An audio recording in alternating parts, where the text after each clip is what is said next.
Have you ever stared into a mirror and seen a man you pretend to be? You dress the part. You say the right things. You laugh at the right jokes. But somewhere, buried behind your eyes, there's a silence. A silence that remembers. It remembers her voice, the last argument, the cold stare before she turned away. It remembers the version of you who still hoped, even when it was already over. You told yourself you've healed. You deleted the pictures. You told your friends, I'm better now. But then, just one scent, one song, and the ache roars back like it never left. And here's the part most men never say out loud. You didn't move on. You just moved past it. You covered the wound, but never cleaned it. You coped, but never confronted. You buried that pain so deep, you forgot it had a name. But your body didn't forget. Your nervous system still flinches when someone gets too close. Your breath still shortens in silence. Your heart still races, not with excitement, but with unseen panic. Because the past doesn't die when you walk away. It waits. Carl Jung once said, "Until you make the unconscious conscious, it will direct your life, and you will call it fate." And that's what's happening. It's not fate that you keep attracting the same chaos. It's not coincidence that you're still triggered by memories. It's not bad luck that peace never stays. It's your shadow. The part of you locked away. The part that still bleeds in the dark. Alone, unheard, unloved. You see, Jung didn't define the shadow as just darkness. He described it as every truth you were too afraid to admit. The guilt you buried, the heartbreak you never grieved, the rage you silenced because men don't cry. But what you bury does not die. It morphs. It hides in your reactions. It whispers in your relationships. It pulls the strings behind your strong face and your successful life. And every time you say, "I'm fine," it laughs because it knows you're not. This is not about being weak. This is about being unfinished. The pain you never faced has become the compass of your life, and it's pointing you in circles. And the truth is brutal. You cannot outrun what lives inside you.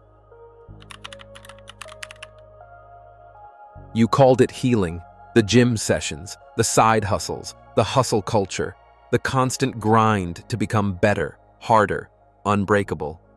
But let's be honest, you weren't healing. You were hiding. Hiding behind productivity, behind motivational quotes and discipline routines, behind a man who looks like he's moved on, but still checks if she watched his story. What you called growth was really camouflage, because you didn't fix the wound. You just got better at bleeding in silence. You became agreeable, stoic, controlled. But underneath it all, the shadow still moved like a ghost through your chest. You laughed, but the laughter didn't reach your eyes. You flirted, but your heart wasn't in it. You gave advice to friends, but couldn't follow it yourself, because somewhere in your system, the past was still looping, still whispering, "If only you were better. If only you were stronger. Maybe then she would have stayed." That's not strength. That's survival mode in disguise. Carl Jung wrote that the shadow grows more hostile the more we avoid it. And now it's showing up in your life in ways you don't even notice. You self-sabotage just when things start going well. You feel uneasy in peace because chaos feels familiar. You overgive in relationships, hoping to be enough this time. Or worse, you emotionally ghost before someone else can leave you. And you call this moving on? Brother, this is not evolution. This is an emotional performance, and it's exhausting. You think you're done with her, but she still controls your choices from the back seat of your nervous system. Because you're not chasing a new life, you're just chasing redemption for the one you lost. You post pictures hoping she sees them. You smile in group shots hoping she notices. You date women who look like her, talk like her, just different enough to deny the pattern. That's not closure. That's possession by memory. Jung had a word for this too: projection. When you haven't healed, you cast your wound onto others. You treat people like they're mirrors, not humans. You want connection, but what you really crave is recognition. You want love, but what you're really after is proof you're not broken. So you show up not as yourself, but as the man you think they want to see. And in doing so, you abandon the one person who needs you most: you. Because here's the truth: you never needed her to come back. You needed you to come back. There comes a moment, quiet, bitter, terrifying, when the mask you've worn begins to crack. The "I'm good" voice fades, the pride softens, and the weight you've carried becomes too loud to ignore. It happens in stillness, at 2 a.m., or in a silent car ride, or while brushing your teeth, when your eyes accidentally lock with your reflection and you realize, I don't know who I am anymore. Because the man you used to be, he's gone. And the man you're pretending to be, he's just a shadow playing dress-up. Carl Jung said, "The privilege of a lifetime is to become who you truly are." But before that can happen, there's a funeral that must be held. And it's not for her. It's not for the relationship. It's for the version of you who lived for her. The version of you that thought love would save you. The version of you that based his worth on being enough for someone else. That man, he fought hard. He tried everything. He loved deeply.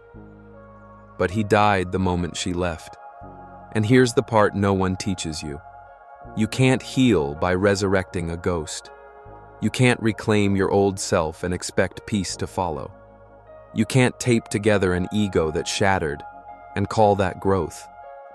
Because what you lost wasn't just a relationship. It was your identity. The you that made sense only in the context of that we. And that's why the pain feels endless. Not because she left, but because when she did, you did too. Jung believed the ego, our carefully built self-image, is not the real you. It's a survival structure, a mask. It's crafted from approval, status, love, achievements. But when life rips all of that away, you're left naked, raw, trembling. And that moment, the one where you stand in the ashes, wondering what's left, that is your beginning. The ego must die for the soul to rise. And that death isn't gentle. It feels like suffocating in your own skin. It feels like betrayal by everything you thought you were. But if you can survive that death, if you can refuse to resurrect what no longer serves you, then you are finally free to meet the man you were always meant to be. Not the performer, not the fixer, not the good guy begging to be chosen, but the man who is grounded, sovereign, and whole, because he no longer builds himself through someone else's gaze. You see, letting go isn't just about releasing the past. It's about releasing the identity that was shaped by the past. The one who had to be strong. The one who pretended he didn't care. The one who smiled so the world wouldn't ask questions. You don't need him anymore. Because the man emerging now, the one forged in silence, fire, and loss, he is not fragile. He is not broken. He is not waiting to be picked. He chooses himself.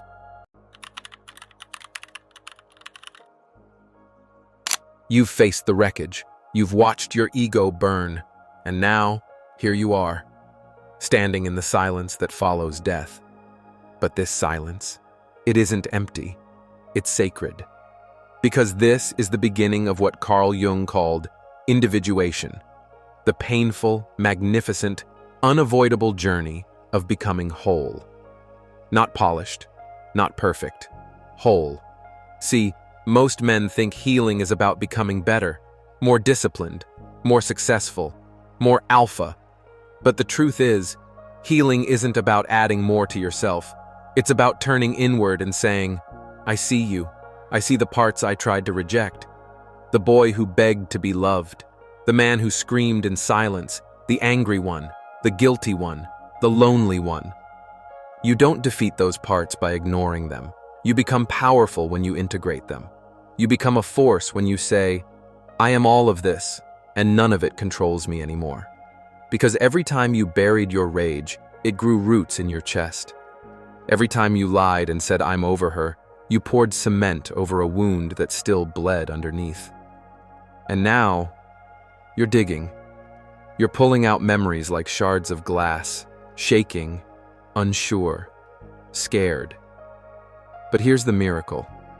You're still here, still breathing, still choosing to feel, still walking, even after everything tried to break you. You're no longer just reacting to life, you're shaping it. You're no longer dating for distraction. You're seeking resonance. You're no longer addicted to her memory. You're learning to be addicted to your own peace. Because peace? It's not the absence of pain, it's the mastery of it. When you can sit in silence and not be haunted. When you can remember without aching.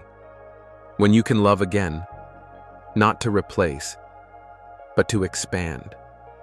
That is when you know you've become whole, and people feel it.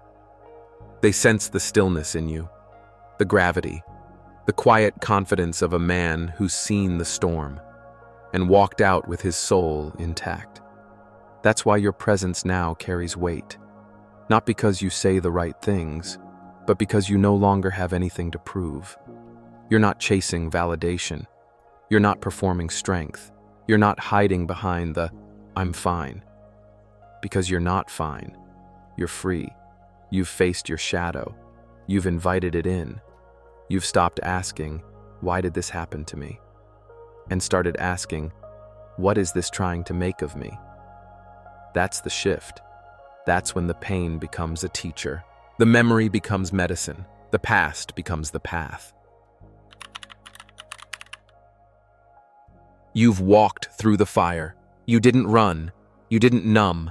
You felt every inch of the wound that once defined you. And now, you stand at the edge of who you were and who you're becoming. This is the place where most men turn back. They crave comfort, familiarity, the illusion of control, but not you. Because somewhere in your silence, something changed. The past that once haunted you, now it teaches you. The love that shattered you, now it refines you. And the pain that once curled you into the fetal position when no one was watching, that pain has become your compass. You no longer fear it. You understand it. You own it. Because pain, when faced, becomes clarity. And clarity? That's your superpower now. You don't flinch when someone brings up her name. You don't chase ghosts through social media feeds. You don't mold yourself to be wanted. You are. You exist now, not to be chosen, but to choose. To choose your peace. To choose your truth. To choose the man you've become. Not because of what happened, but because of what you did with it. Carl Jung said, there is no coming to consciousness without pain. Now you understand. Because the man you are today, he wasn't born in pleasure. He was born in the ashes. He was forged in rejection, betrayal, and silence. But now he walks with gravity. You don't have to speak loudly, because your presence says what your mouth never could. You don't have to explain yourself, because there's nothing left to defend. You don't have to run, because you stopped pretending it didn't happen. And that changes everything. People feel it. She'll feel it.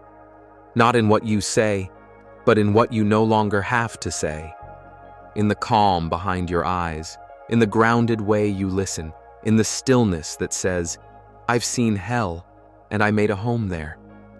You see, strength is not in how much you lift, it's in how much truth you can carry, without collapsing.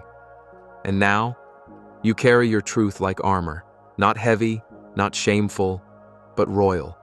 You are no longer surviving your story, you are rewriting it.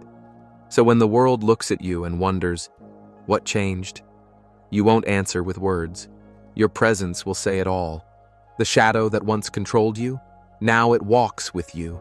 The pain that once consumed you, now it fuels you.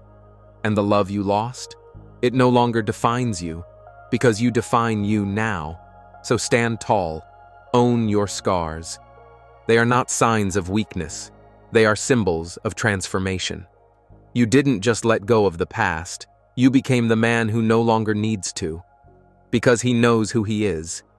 And that is the dangerous man the world never saw coming.